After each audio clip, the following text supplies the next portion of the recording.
Hello everyone. In this video, we are going to understand civil cases in India in a very clear and simple way. We many people hear the word civil case, but they are not fully sure what it what it actually means. So first we will understand the meaning of a civil case.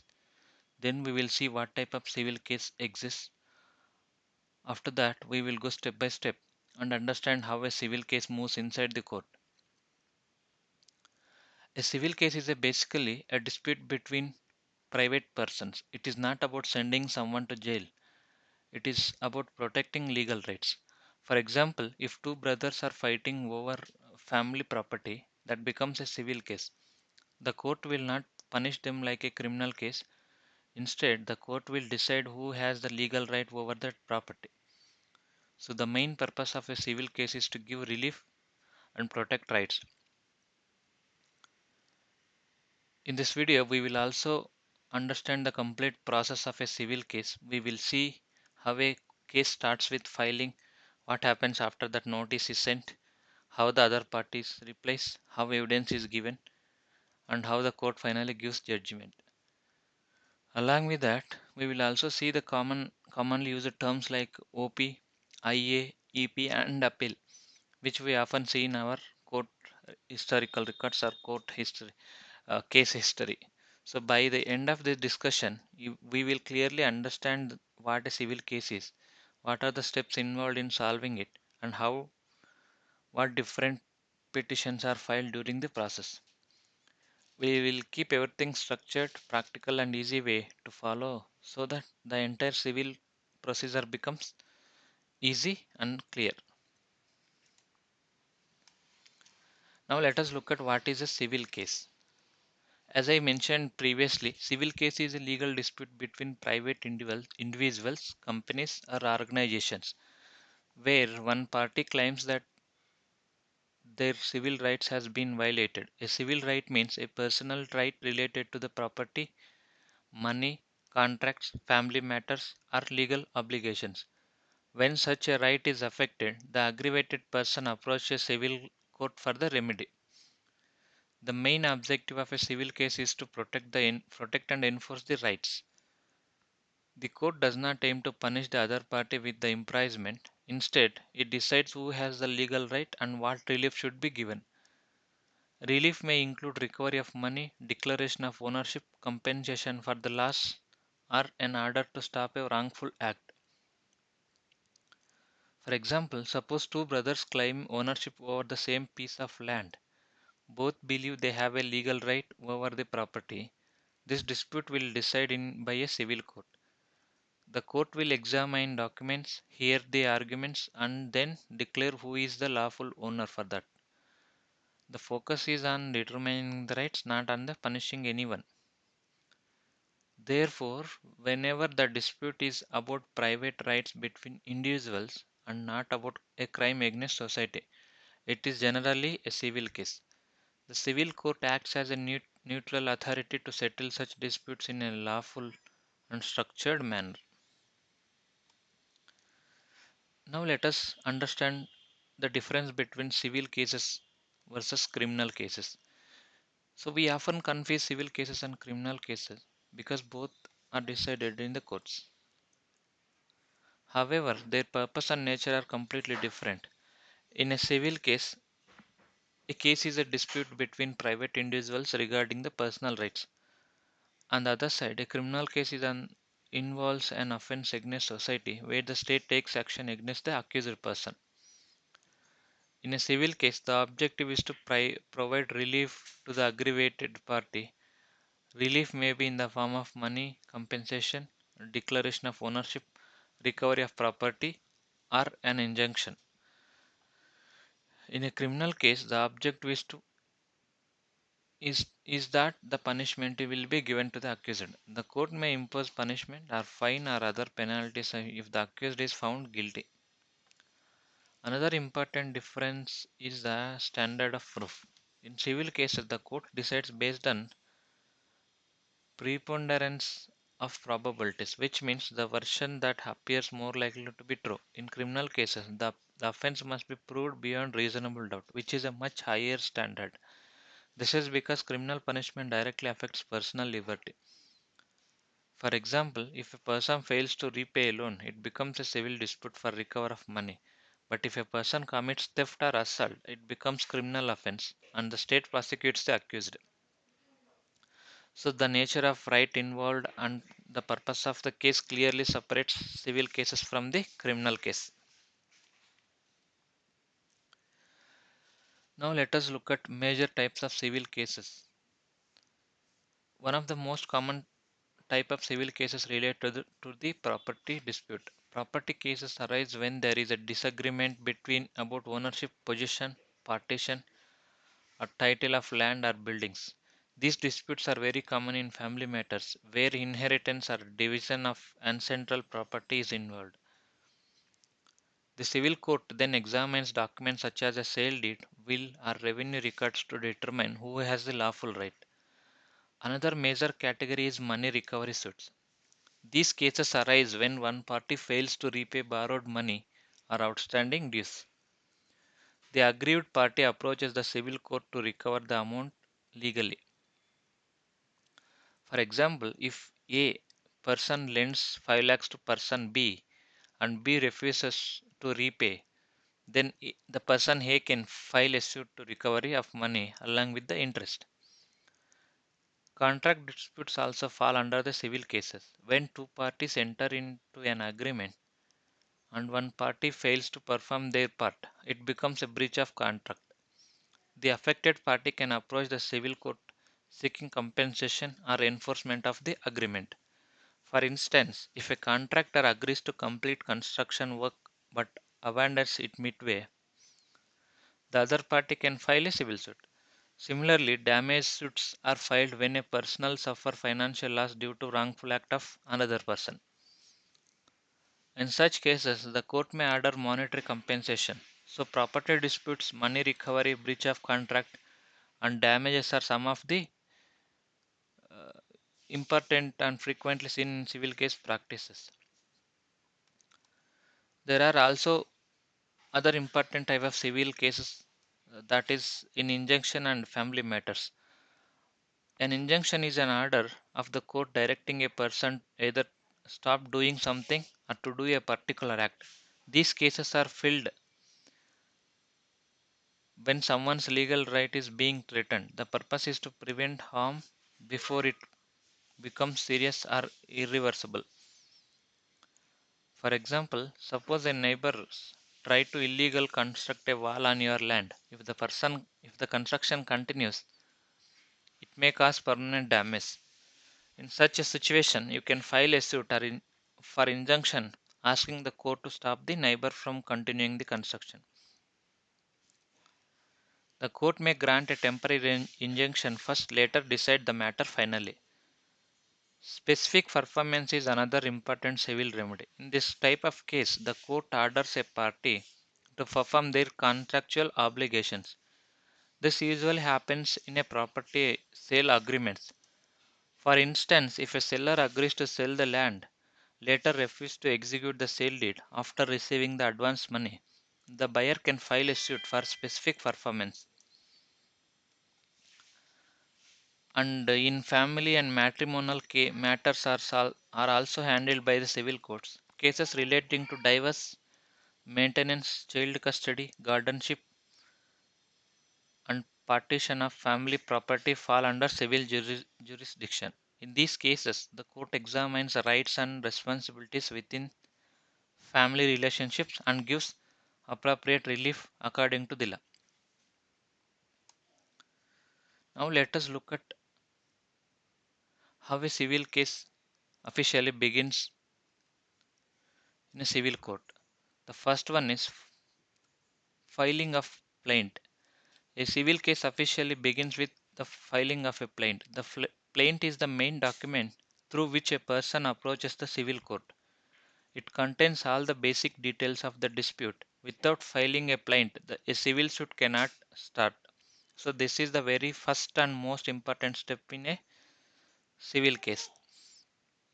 The plaint must clearly mention the names and addresses of the parties, the facts of the case, and how the legal rights of the plaintiff has been violated. It must also explain the cause of action, which means the reason why the case is being filed. Along with this, the plaintiff must clearly state what relief is being requested from the court. Jurisdiction is also very important at this stage. The case may be filed in a proper court based on territorial limits and pecuniary value. If the wrong court is chosen, the case may be rejected or returned. Court fees must also be paid according to the value of the claim before the suit is registered. For example, if a person wants to recover 5 lakhs from another person, the plaintiff must clearly explain how the money was given, why it has not been repaid, and what relief is sought. Once the court verifies the plaint and registers the suit, the civil case formally begins. Once the plaint is filed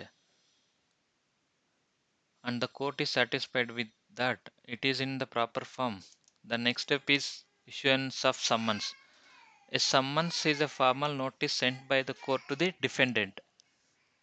It informs the defendant that a case has been filed against them and directs them to appear before the court on a specific date. This ensures that the principles of natural justice are followed, meaning no one should be condemned unheard. The summons is usually served along with a copy of the plaint. This allows the defendant to understand the allegations clearly. Proper service of summons is very important. If summons is not properly served, the case may be delayed. In some situations, if the defendant deliberately avoids receiving summons, the court may allow substitute service such as newspaper publications. Once the defendant receives the summons, the next important step is filing the written statement by the defendant. The written statement is the formally reply of the defendant to the plaint. In this document, the defendant must admit or deny each allegation made by the plaintiff. The defendant may also raise a legal objection such as a lack of jurisdiction or limitation. For example, if the plaintiff claims that 5 lakh was given as a loan, the defendant may deny that it was a loan and instead says it was not a loan and instead says it was a gift. The written statement clearly defines the areas of dispute.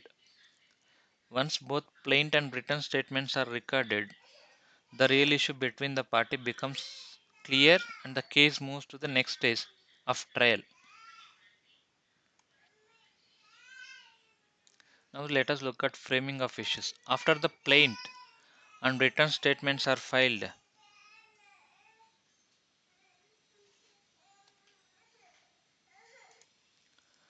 the court carefully examines both the documents. At this stage, the court identifies the exact point of disagreements between the parties. These points are called issues. Framing of issues means the court formally lists the specific questions that needs to be decided in the case. Issues may relate to questions of facts or questions of law. A question of fact relates to what actually happened, while a question of law relates to how the law applies to those facts. The court frames issues only on disputed matters. Matters that are admitted by both parties do not require issues. Framing of issues is extremely important because the entire trial is conducted based on these issues. Evidence is presented only to prove or disprove the framed issues. The court will also give findings issue wise in the final judgment. So, issues like a roadmap for the case. For example, in a property dispute, the court may frame such issues as whether the plaintiff is lawful owner of the property, whether the defendant has illegally occupied the property. These framed questions clearly defines what the court must decide before giving judgment.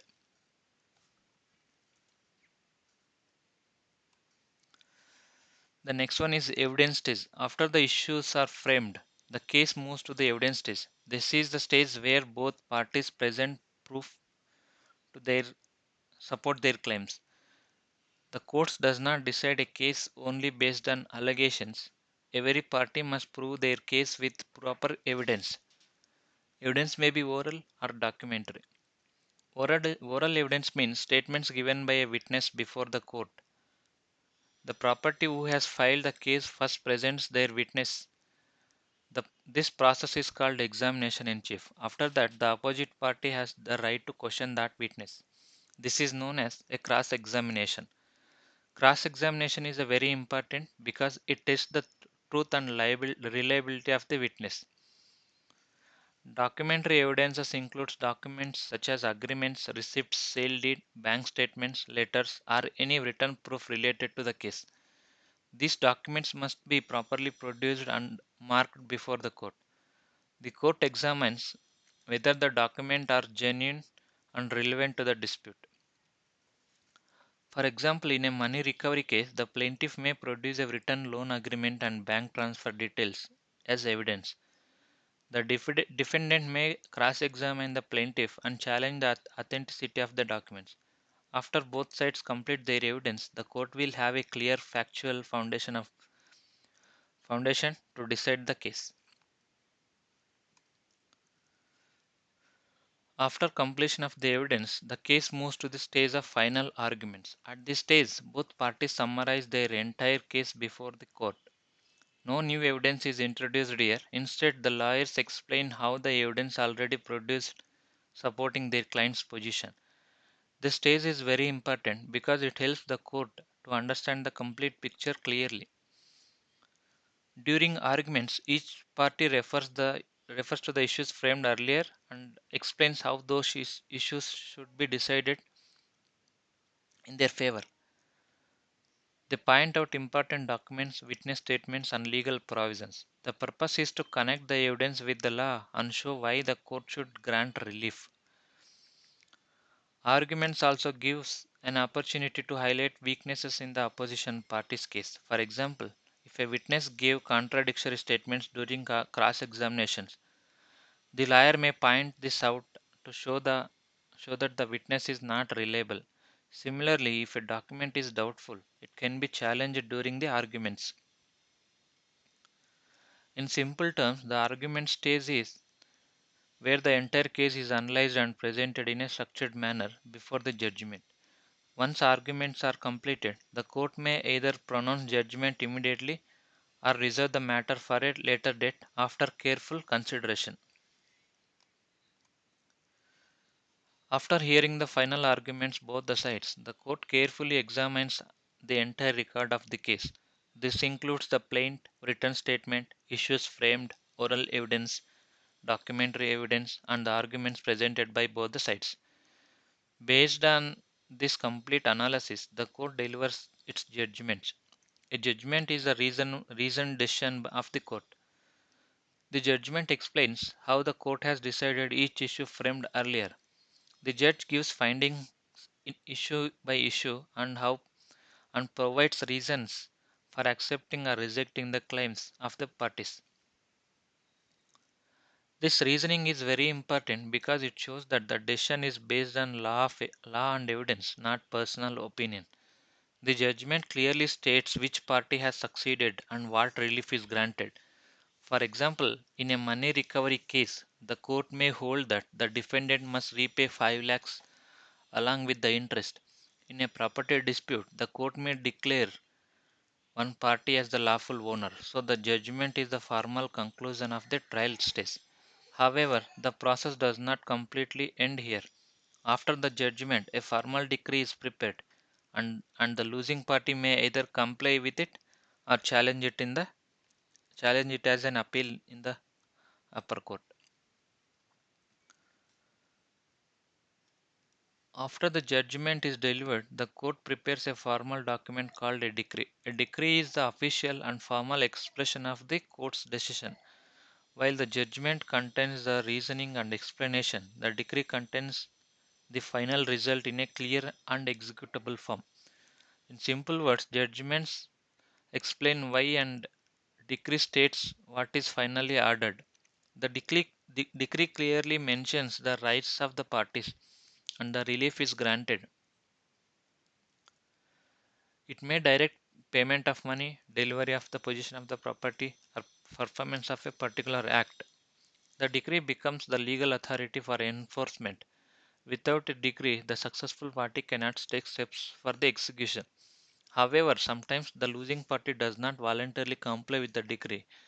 In such cases, the successful party must file an execution petition. Execution means enforcing the decree through the court process. The court may attach property, order sale of assets, or take the other legal steps to ensure compliance. For example, if the court orders the defendant to pay 5 lakhs but the defendant refuses to pay, the plaintiff can file execution petition. The court may then attach the defendant's property or bank account to recover the amount. So winning the case through judgment is one step, but enforcing the decree through execution is equally important.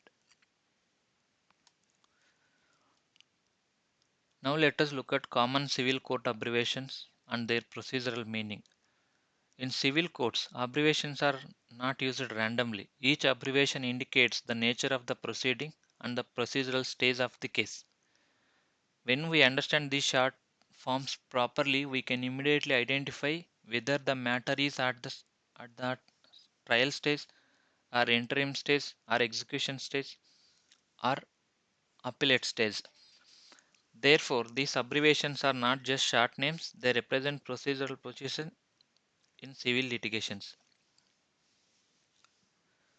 First, let us see abbreviations used at the stage of institution of the case. CS means civil suit, which is a regular suit filed by presenting a plaint. OS stands for original suit, which is used in many district courts. OP means original petition, generally used when a matter is initiated under a special statute, such as divorce or guardianship. WS stands for written statement, which is the reply filed by the defendant after receiving the summons. The second, during the dependency of the case, several interim applications may be filed. IA stands for Interlocutory Application, which seeks temporary relief such as injunction, stay, amendment, or appointment of commissioner. CMP may refer to civil miscellaneous petition in certain courts. CAV means caveat petition, filed to ensure that no interim order is passed without hearing the cavator. These abbreviations indicate that the case is still under trial and procedural steps are continuing. And finally, after judgment, different abbreviations appear to show post decision remedies. EP stands for execution petition filed to enforce the decree. FA means first appeal. SA means second appeal. CRP refers civil revision petition filed before the High Court.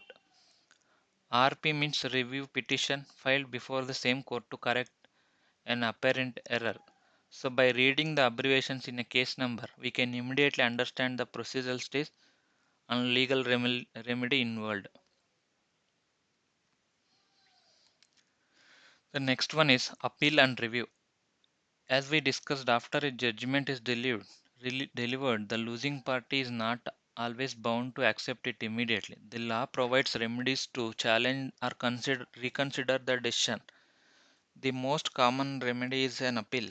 An appeal means requesting a higher court to examine whether the lower court has correctly decided the case according to the law and evidence. In a first appeal, both facts and law can be re examined. The appellate court may reassess the evidence and even come to a different conclusion. A second appeal, however, is more limited and usually lies only on substantial question of law. So the scope of interference becomes narrower as the case moves higher in the hierarchy. A review petition is different from an appeal. A review is filed before the same court that delivered the judgment. It is allowed only on limited grounds, such as discovery of new evidence, an apparent error on the face of the records, or the sufficient reason. Review is not a rehearing of the entire case. It is only for correcting the clear of mistakes. In addition to appeal and review, there is also civil revision petition, which is filed before the High Court to correct jurisdictional errors on lower courts. Therefore, appeal, review, and revision are different remedies available after the judgment, each having its own scope and limitations under the procedural law. Now let us understand the complete journey of a civil case in a simple and practical manner. A civil case begins with filing of a plaint before the appropriate court. Once the plaint is accepted, summons is issued to the defendant. The defendant then files a written statement and the court frames issues based on the dispute between the parties. After issues are framed, the case moves to the evidence stage. Both parties produce oral and documentary evidences to prove their claims. Witnesses are examined and cross examined. After completion of evidence, final arguments are heard. Both sides summarize their case and explain how the issues should be decided. Then the court delivers judgments giving reasons and deciding the each issue. Based on the judgment, a decree is drawn. If the losing party accepts the decision, the matter ends there. If not, the party may file an appeal before a higher court. If the decree is not obeyed voluntarily, the successful party must file an execution petition to enforce it. For example, in a money recovery case, the flow would be filing of a suit for recovery, summons to defendant, written statement denying liability, evidence of loan transaction, judgment ordering repayment, decree drawn, and if payment is not made, filing of execution petition. So the civil case moves from filing to trial, from judgment to enforcement, following a successful, structured, and lawful process. So today we have understood the full structure of a civil case from filing to execution. We saw the meaning, the types, the procedure, and the important petitions involved. Once the structure is clear, civil procedure becomes simple and logical. Every stage has a purpose and follows a proper legal order. If this helped you, do share your thoughts and let me know what topic we should explore next. Thank you for watching.